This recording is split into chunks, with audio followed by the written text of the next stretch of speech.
طبعا هو مواقع البيوت هذه كانت مهمة بالنسبة لي. طبعا بالنسبة لبعض الأمور اللي اكتشفناها أثناء البحث ما كنا نعرف عنها شيء، يعني مثل خانات، يعني ما أعتقد أحد سمع.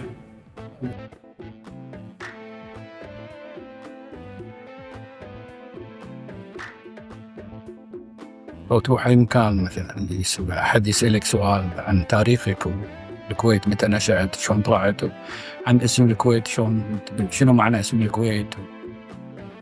فلا بد كل إنسان يهتم تاريخ بلده، لأنه يعزز يعني ولاء للوطن ومرابطة الوطن.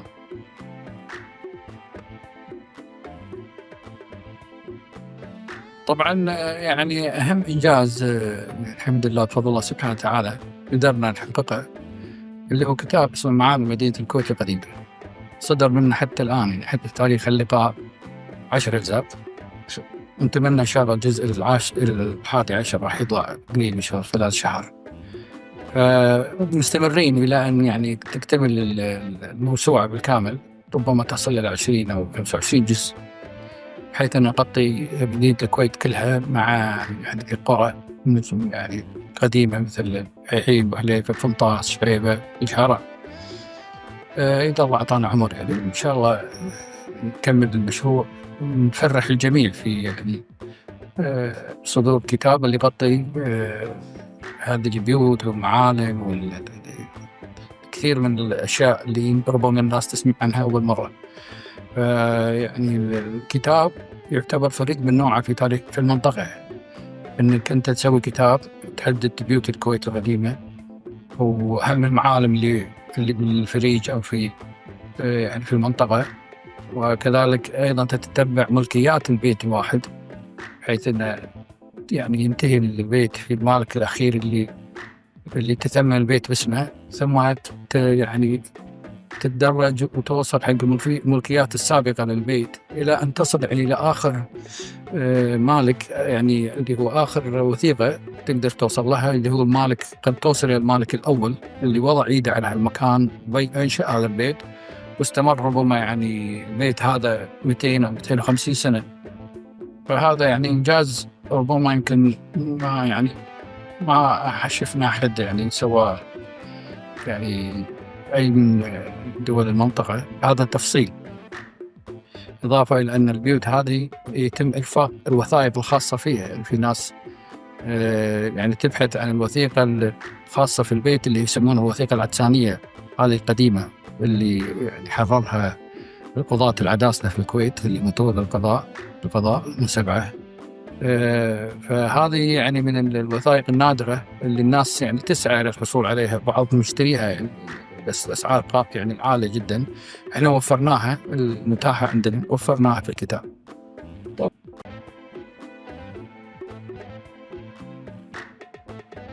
طبعا أنت يعني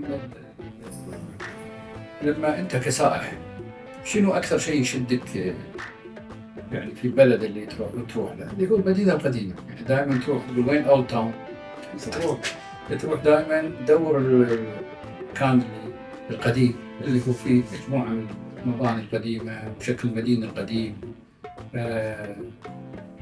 فهذا طبعا هذه اللي هو قبلة السائح، قبلة أيضا أبناء المنطقة الساكنين في المنطقة الأولى، المدن القديمة، البلدات القديمة. إحنا للأسف مدينة الكويت القديمة تقريبا أزيلت بالكامل.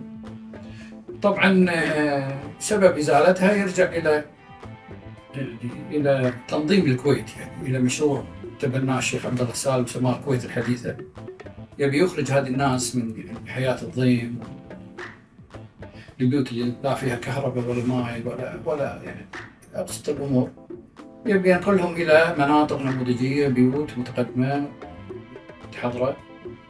لكن كان يعني الواحد يتمنى أن الإبقاء حتى لو على فريج واحد، ممكن حتى عيالنا الجيل القادم والأجيال حتى الحالية تشوف شو كانوا عايشين الناس هذه قبل. شكل البيت القديم، مساحة البيت، مكونات البيت القديم، بنيان، عمارة التقليدية الكويتية قبل شلون كانت، سكيك، يعني السكيك الضجة هذه، والجيرة والنقبة هذه الفرية اللي بين الجار وجاره، وصالة هذه كلها يعني الناس تعيشها تشغبها. احنا طبعا قلنا على اساس ان المدينة هذه ازيلت بالكامل، جزء كبير منها ما بقى منها الا شيء بسيط مثل الدواوين اللي على البحر الحمد لله، يعني بعض المعالم اللي في باركية، بعض البيوت القديمة موجودة بشرق، يعني في بعض الشيء بسيط اللي باقي من مدينة الكويت القديمة. فاحنا على اساس ان يعني نعيد نحيي المدينة بالكامل، وكأن يعني ردينا البيوت القديمة وكذا، لكن على خرائط وعن طريق الصور وعن طريق يعني الوثائق. فالناس كثيرة يعني كان هذه من أمانيها، تمنى تبي تعرف وين مكان بيتهم القديم، وين أنا ساكن، وين بيتنا، وشكل مثلا مكان البيت في مصور الجوي مال سنة 51، وين مكان الآن، يعني حاليا وين البيت لو بروح أشوف موقعه الحالي صار شنو. فهذه بسطناها كلها في هذا الكتاب.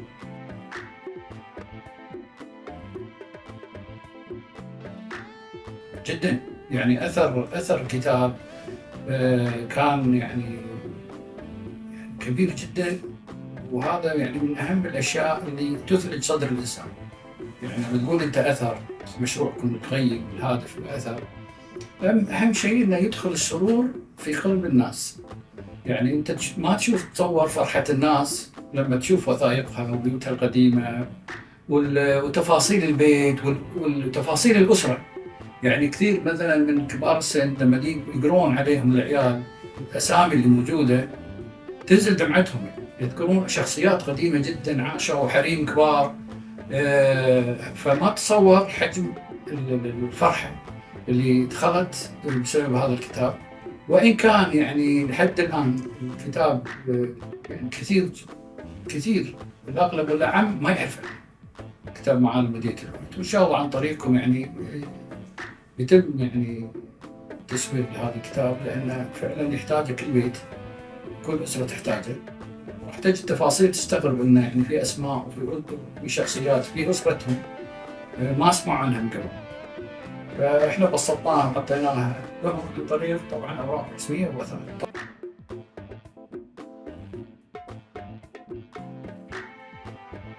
طبعا هو المواقع البيوت هذه كانت مهمة بالنسبة لي. طبعا بالنسبة لبعض الأمور اللي اكتشفناها أثناء البحث ما كنا نعرف عنها شيء، يعني مثل خانات، يعني ما أعتقد أحد سمع إلا قليل جدا إن في بالكويت خانات جمع خان. هل في فعلا بالكويت خان؟ الخان هو عبارة عن فندق بس بطريقة بدائية جدا، فيسمونه خان. يمكن تشوفون مسلسلات تركية لما يروحون كذا يقول لك والله نلتقي بالخان فلان. الخان هو عبارة عن مبنى من دورين، الأرضي هو عبارة عن مثل مخازن يتم تخزين يونت تجاري يخزنون بضائعهم فيه، والدور العلوي فيه غرف. الغرف هذه للسكن، فيسكنون الغرفة اللي فوق، والدور اللي تحت اللي هي للتأجير يجرونها للمخازن والتخزين. فهذه مثلا خانات، في خانات قديمة ما كنا نسمع عنها أول مرة، مثل في خان اسمه خان ابن حسان ما سمعنا من قبل. من الأشياء المهمة يعني وايد اللي هي تحديد حدود السور القديم اللي هو يسمونه اصطلاحا السور الثاني. الوثائق حددت كان على بشكل دقيق جدا، يعني شلون لما يجي البيت يعطيك حدود الأربعة، فأحيانا يقول لك أحد حدود البيت يقول لك الحد الجنوبي مثلا البدن القديم اللي هو جدار السور القديم، فتحط نقطة وتمشي على هالوثائق هذه، فأعطتنا صورة دقيقة جدا لشكل السور من البوابة الأولى إلى البوابة الأخيرة. عرفنا شكل السور واتجاهاته، عرفنا أماكن الدروازات القديمة اللي هي ما بقى منها الآن، أشهرها اللي هي دروازة عبد الرزاق. فهذا أعطانا صورة واضحة. قد تكون يعني أكدت بشكل ما مع الرواية الشفوية. كان الناس تقول اللي قابلهم الله يرحمه سيف الشمال كانوا يذكرون أن السور عبارة عن كذا سبع دروازات وتبدأ من كذا وتنتهي إلى كذا. احنا يعني قدرنا من خلال الوثائق نحدد خط السور بدقة، وهذا كان يعني شيء جميل، وبعدين يعطيك شكل الكويت القديم.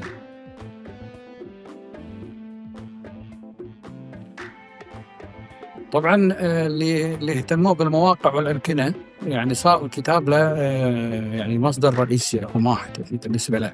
يعني اللي يبحث عن بعض الأماكن، تاريخ بعض المواقع، بعض الأمكنة والمباني القديمة، الحمد لله احنا قدرنا نحدد يعني أو نذكر هذه المواقع شيء من التفصيل. فكل مهتم بهالموضوع يعني حتى اللي بيعرف عن تاريخ مبنى مثلا بناية نيال قانون اللي هني في ناحية الشارع، أعطينا يعني تفصيل كامل عنها بخصوص تاريخها، يعني كيف شلون كانت في الأساس الأرض هذه ملة، وبعدين انتقلت إلى من، ثم لمن، بعدين شرحت نيال قانون وكانت أرض عبارة عن حوطة، بعدين شغل الأرض مجاورة له ثم بنى بناية. فهذه يمكن أنت تعرف تاريخ البناية من ناحية البنيان والمعمار، يعني من المهندس المعماري اللي صممها ومن اللي بناها، لكن شنو كانت قبل كثير ما يعرفون. فإحنا نبسط نذكر هذه بشيء من يعني ما هو تفصيل كبير، إنما بشيء من الإيجاز، لكن نعطي معلومات نحاول أن نستقصيها من مصادر عديدة، يعني خاصة اللقاءات يعني الصحفية والتلفزيونية الإذاعية. يعني كبار السن كانوا يذكرون بعض التفاصيل ما تلقاها بالوثيقة. يعني مثلا في بعض البيوت لها قصص ما تلقاها بالوثيقة، القصة هاي تسمعها من غير من خلال الرواية الشفوية. الرواية الشفوية والوثيقة يكملون بعضهم البعض، ولكن طبعا اللي هو الأثبت والأصدق والأقوى دليل الوثيقة معاصرة.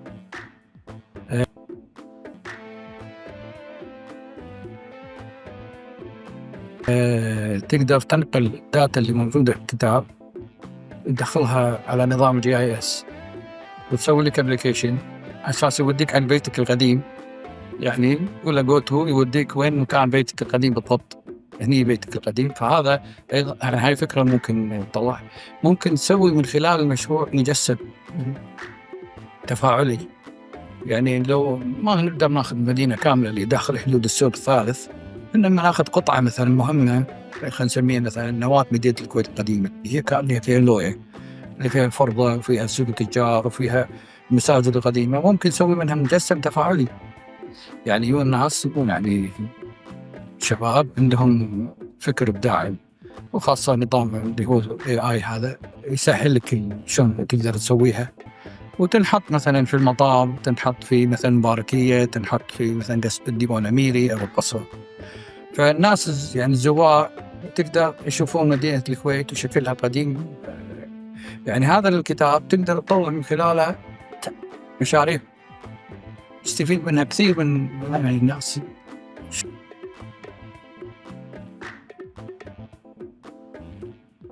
شيء هذا اللي أنت تسويه يعني الدرجة الأولى، أنت تبي تحفظ تاريخ الكويت، تبي تحفظ الأسر اللي عاشت ضحت يعني بذلت حتى وصلنا إلى ما وصلنا له الآن. هذين لازم نعطيهم يعني حقهم من الوفاء. يعني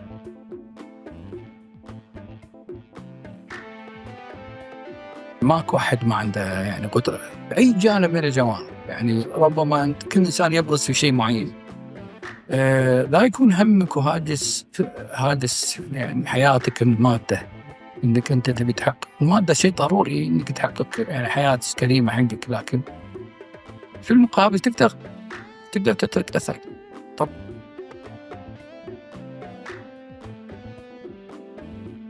لأن ما له ماضي، ما له تاريخ، ما له مستقبل أصلا. التاريخ بعضهم ينتقد يقول ليش يستفيدون من التاريخ؟ لا بالعكس، التاريخ كله قصص وكلها حكم، كلها عبر. فاللي ما عنده تاريخ ما عنده مستقبل أصلا. يعني أكو وطن ما له تاريخ. طب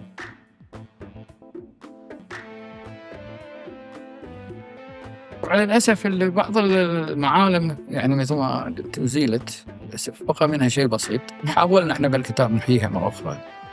الناس طبعا غير الناس، يعني المدنية حضارة لها ضريبة، يعني تسوي يعني تخلق التباعد بين الأبناء المجتمع. يعني دائما هذه أمر طبيعي. يعني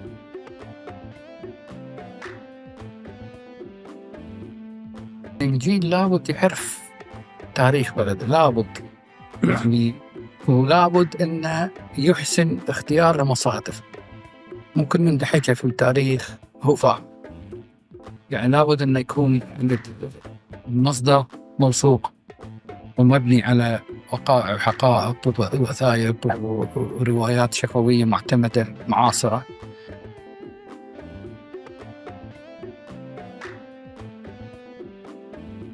أحيانا في ناس تختلق حقيقة قصص وروايات مراسلة وتقطها قدام الناس تدبح على قولتهم وإلى أن تصبح حقيقة.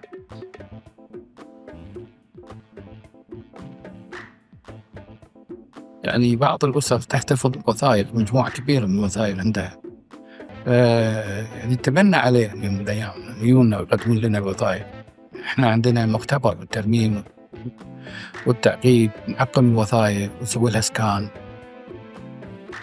ونفتح لهم أصول مع يعني شو اسمه مع نسخة إلكترونية، بحيث أن هذه الوثائق يعني لو قدر الله ضاعت منهم إلا أن عندهم باك اب. وبعدين هذه الوثائق تغطي جانب كبير من تاريخ الكويت مفقود. يعني احنا عندنا يعني تاريخ الكويت مثل بازل، ما زال هناك بعض المربعات هذه ناقصة، ما نقدر نكملها إلا عن طريق هذه الوثائق الأهلية نسميها، نغطيها فعلا، نغطي جوانب. فهذا يعني أنا أتألم إن في ناس إلى الآن ماسكة.